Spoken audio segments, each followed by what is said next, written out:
There are parts of the park we don't patrol alone anymore. Not officially. Nothing was ever written into policy. But everyone who works the backcountry knows which sectors require a second ranger. We don't talk about why. We just request the assignment changes and move on. I've been with the Park Service for 17 years, started as a seasonal, worked my way up. This isn't my first posting, but it's the one I'll probably retire from. I know these mountains. I know the trails that don't appear on visitor maps. I know where the elk move in October and where snow lingers into June. I know the difference between a bear pushing through brush and a person trying to move quietly. You learn those things when you spend enough time out here. You have to. It keeps you safe. It keeps visitors safe.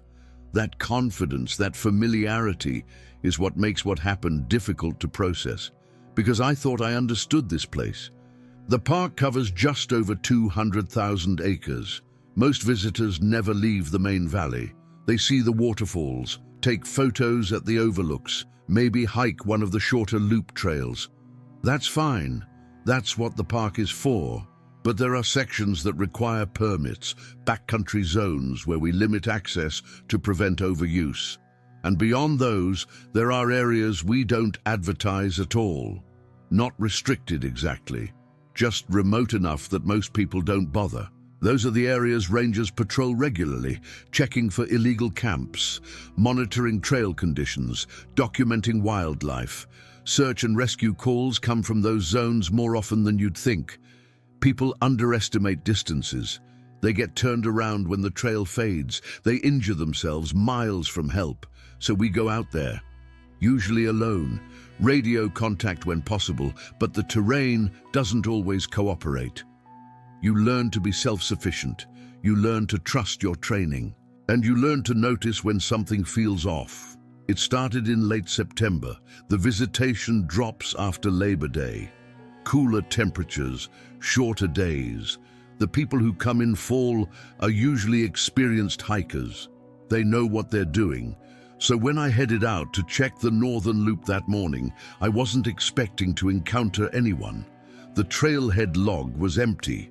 No permits issued for that area in 3 days. It was a standard patrol, 12-mile loop. I'd check the campsites, clear any fallen branches from the trail, document conditions. I'd done it dozens of times. The weather was clear, temperature in the low 50s. Good visibility. I started the loop just after 7. The first few miles were unremarkable. Trail conditions were fine, no sign of recent use. I stopped at the first backcountry campsite around 9. Empty, fire ring cold, no trash, everything as it should be. I documented it in my log and continued on. Around mile 6, the trail climbs through a section of dense spruce. The canopy is thick there. Even in daylight, it's dim. The trail is well maintained, but it's narrow. You're surrounded by trees on both sides. It's quiet in there. Sound doesn't travel the same way. I was making good time, not hurrying, but moving at a steady pace.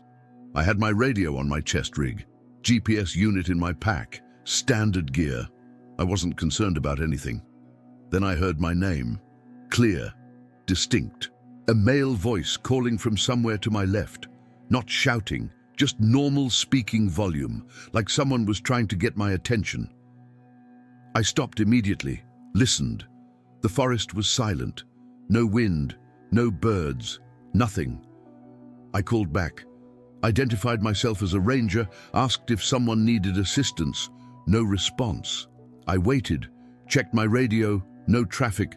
I tried to raise base camp, got static. That's not unusual in that section. The terrain blocks transmission. I wasn't worried. But I was confused. There shouldn't have been anyone out there. I moved off the trail toward where I thought the voice had come from. Not far, maybe 20 yards. The ground was soft, pine needles over damp soil. I should have seen tracks if someone had been there recently. I didn't, just game trails, deer or elk. I looked for broken branches, disturbed ground. Any sign of human passage? Nothing. I returned to the trail, continued the loop. Figured maybe I'd heard an echo. Sound does strange things in the mountains. Maybe someone was farther away than I thought. Maybe they'd already moved on. I made a mental note to mention it in my report, but it didn't feel urgent. Just odd. I completed the patrol without incident, logged it at the ranger station that evening, mentioned hearing a voice but finding no one. My supervisor noted it, asked if I wanted backup on the next patrol of that area. I said no. I didn't think it was necessary. That was my first mistake. 3 days later, I went back out. Different route this time. Eastern approach to the same general area. The weather had turned, overcast, colder, chance of rain by afternoon. I wanted to check the higher elevation campsites before conditions got worse. I started early. The trailhead was empty again. No permits, no other vehicles, just me. The first part of the hike was steep. Switchbacks through mixed forest. I made good time. Radio contact was better on this route. I checked in with base at the 2-hour mark. Everything normal. I reached the first campsite around 10. Recent use. Fire ring had been used within the last day or two. No permit on file for this site. That's not uncommon. People bypass the permit system. It's a problem, but not an emergency. I documented it. Took photos, scattered the fire ring, then I heard it again. My name, same voice, same tone, but this time it came from uphill, from the direction I'd just hiked. I turned, no one there. I called out, no response. My radio was silent. I tried base camp, static. I stood there for probably 2 minutes, just listening, watching. The wind had picked up, trees were moving. That can create noise, branch friction, creaking wood. I told myself that's what I'd heard. Something natural. I continued the patrol, but I was paying attention now, more than usual. Every sound registered, wind direction, bird calls, branches moving. I wasn't scared, not yet, but I was alert. The trail followed a ridgeline for the next 3 miles. Good visibility on both sides. If someone was out here, I should be able to see them. I didn't see anyone. But twice more on that patrol, I heard something that sounded like speech. Distant, indistinct, never clear enough to make out words. Always when I was in thick trees, always when my radio was getting static. I started documenting everything, times, locations, conditions. When I got back that evening, I filed a more detailed report. Mentioned the voice specifically, mentioned the lack of tracks. My supervisor took it seriously this time. He asked if I'd seen anything. I said no. He asked if I felt safe continuing patrols in that sector. I said yes, but he assigned a second ranger to go with me the next time. Standard procedure when there's any question about safety. The next patrol was a week later. I went in with Tom. He's been with the service about as long as I have. Good ranger. Experienced. I briefed him on what I'd heard. He didn't dismiss it, but he didn't seem particularly concerned. We get weird reports sometimes. Hunters calling from outside park boundaries, acoustic anomalies, rock falls that sound like voices. It happens. We started the patrol at dawn. Clear skies, cold. First frost of the season. We took the northern loop again. The same route where I'd first heard the voice. We were both quiet, listening, watching. The first few miles were silent, normal. Around the 6-mile mark, where the trail enters the dense spruce, we both stopped at the same time. Tom had heard something. He looked at me. I nodded.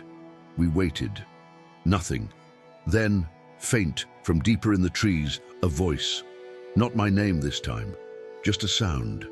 Like someone talking at normal volume about 50 yards away. We moved toward it, off trail, together, moving carefully, watching the ground. Still no tracks, still no sign of anyone. Tom tried his radio, static. He tried his phone, no signal, expected. We moved another 30 yards. The sound had stopped. We split up, not far, maybe 20 feet between us. Visibility was good enough to keep each other in sight. We searched for 10 minutes, found nothing, no tracks, no trash, no camps. nothing to indicate anyone had been there. We returned to the trail.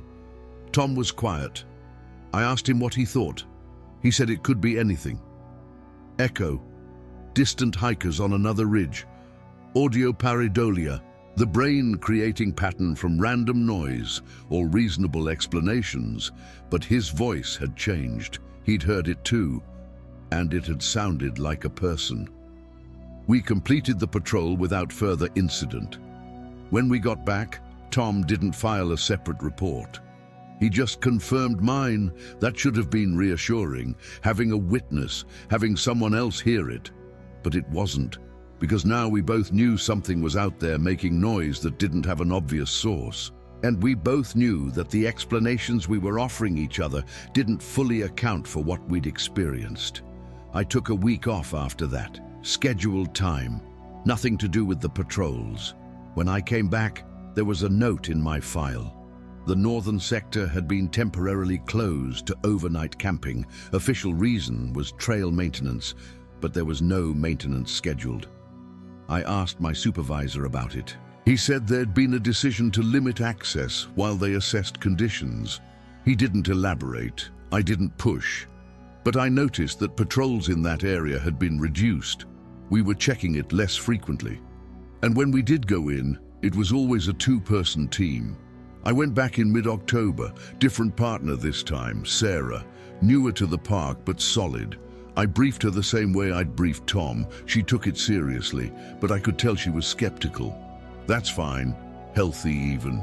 We headed out early, cold morning, snow flurries, the first real snow of the season, light accumulation, maybe an inch, enough to show tracks.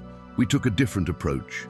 Western Trail, longer route, but it connected to the same backcountry area. We wanted to see if the phenomenon, whatever it was location-specific or more widespread. The hike-in was quiet. We saw deer, a few ravens, normal wildlife. The snow made everything feel muffled. Sound doesn't travel as well in snow. We reached the overlap zone around noon, the area where all three of my previous experiences had occurred. We stopped, ate, checked radios, static, but we were expecting that. We decided to move off trail for a bit. Do a sweep through the densest section of trees. We moved slowly, carefully, watching for tracks. The snow was undisturbed except for animal prints, elk, deer, smaller mammals. We were about 40 minutes into the off-trail section when Sarah stopped. She was ahead of me by maybe 15 feet. She turned and put a finger to her lips. I froze, listened. Then I heard it. My name, clear. Maybe 30 yards away, in front of us. But this time, it wasn't just my name. It was a full sentence. It said my name and then said I should come help. The voice was familiar. It sounded like Tom, same tone, same cadence. But Tom was at the station. I'd seen him that morning. Sarah looked at me. Her face had changed. She'd heard it too. I whispered for her to stay where she was. I moved forward, slowly, hand on my radio. I got maybe 10 yards before I saw movement. Between two large spruce trees. Something vertical, taller than a person, not moving like a person would. It was still, too still. Like it was standing perfectly upright without shifting weight, without any of the small movements a human makes unconsciously. I stopped, watched. It didn't move. I couldn't make out details. The trees were too close together. The light was bad, but I could see the outline, humanoid shape, but proportions were wrong, too tall, too narrow. I stood there for probably 30 seconds, then it moved. Not toward me. It stepped backward, behind one of the trees, smoothly. No sound, no branches breaking, no snow crunching, just gone. I waited, didn't move, didn't call out. Sarah came up beside me, asked if I'd seen something. I said yes. She asked what. I said I didn't know. We stood there for another minute. Then we backed out, returned to the trail. Neither of us spoke. We completed the patrol quickly, got back to the station before dark. I filed a report that night, detailed, everything I'd seen and heard. Sarah filed her own report confirming the voice, but she hadn't seen what I'd seen. She'd only heard. My supervisor read both reports. He asked me to come to his office the next morning. When I got there, he had a map out, marked with locations, all my previous reports. He asked me to mark exactly where I'd seen the figure. I did. He studied it for a while, then he told me that sector was being closed. Officially. Indefinite closure. Reason would be listed as unstable terrain, rockfall risk. He said it was a management decision. He said I'd done everything right. He said I wasn't being reassigned, but he strongly suggested I not patrol that area alone again. I asked him if other rangers had reported similar experiences. He didn't answer directly, but he didn't say no. He just said that some areas of the park present challenges that standard protocols don't fully address. Then he thanked me for my thoroughness and told me to take the rest of the day off. I didn't take the day off. I went to the archive. We keep patrol logs going back decades. I wanted to see if there was any historical precedent for what I'd experienced. I spent hours going through old reports. Most were routine, but there were anomalies. 1987, a ranger reported hearing voices in the same general area. No explanation found. 1993, 2 rangers reported seeing a figure in the trees, described as unusually tall. Investigation found nothing. 2001, a hiker reported being followed by something that called his name. He left the park early, didn't file a formal complaint, just a note in the log. 2006.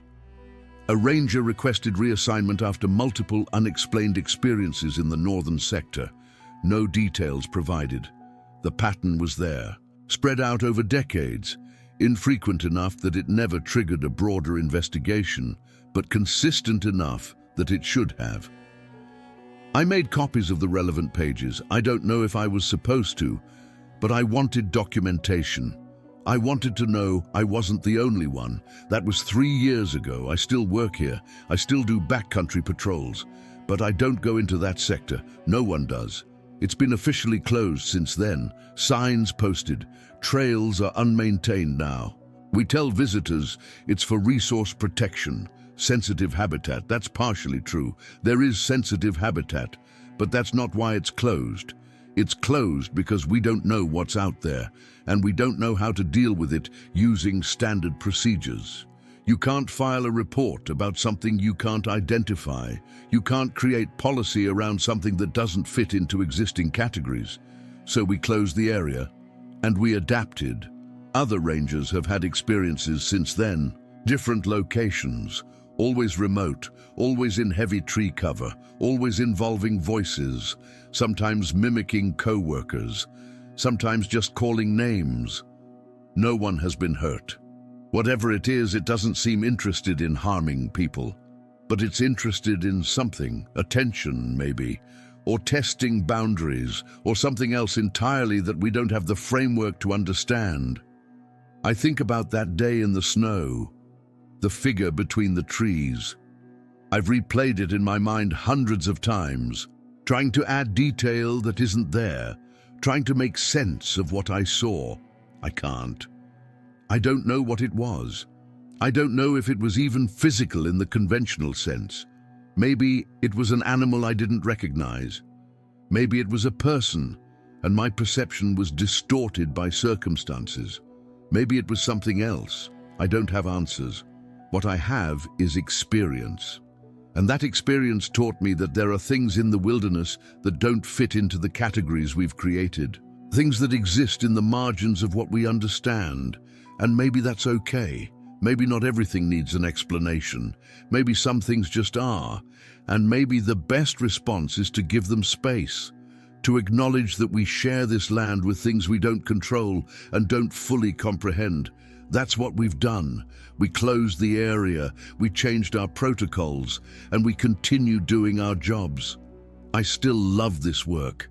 I still believe in the mission of the Park Service, protecting these lands, providing access to wilderness. But I also understand now that wilderness means more than just undeveloped land. It means places where human dominance isn't absolute, where we're visitors, not owners, where things exist that we haven't catalogued and might never fully understand. That's unsettling for some people. It was unsettling for me at first, but I've made peace with it, because the alternative is to pretend that experience didn't happen, to dismiss it as misperception or imagination. And I can't do that. I know what I heard, I know what I saw, and I know that whatever it was, it's still out there, in the deep woods, in the places where trails fade and cell signals disappear, where the only sound is wind through trees and the only company is whatever has always been there. Long before we arrived, long before we built trails and ranger stations and called it a park, it was there. And it's there still. The other rangers know, the ones who work backcountry.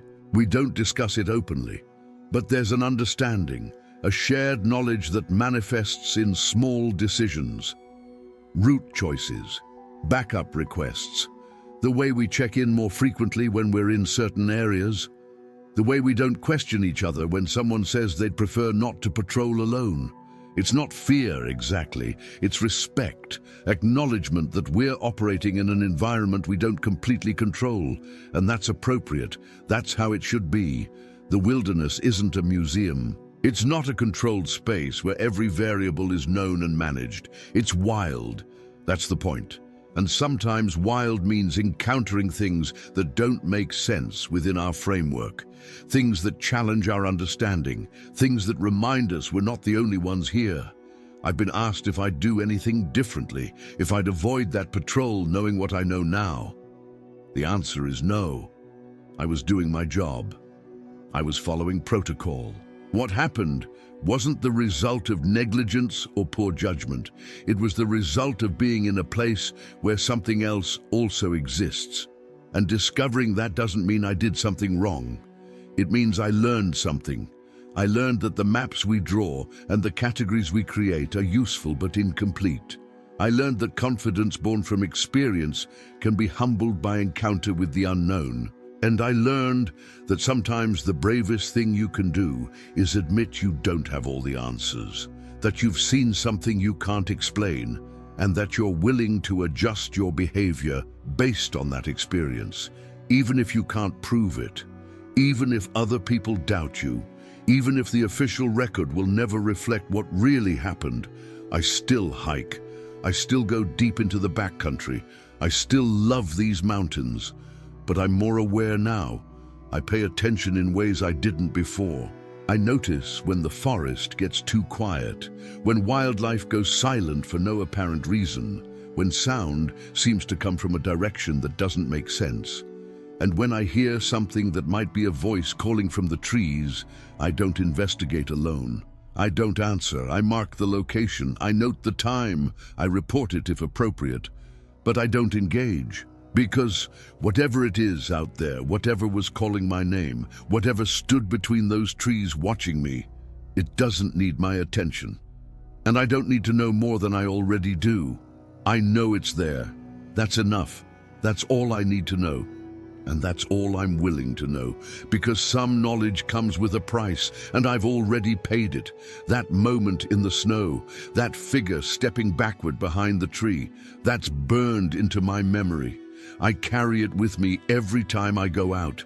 It doesn't stop me, but it changes me, makes me careful, makes me humble, makes me remember that no matter how experienced I am, no matter how well I know these mountains, there are things here I don't understand.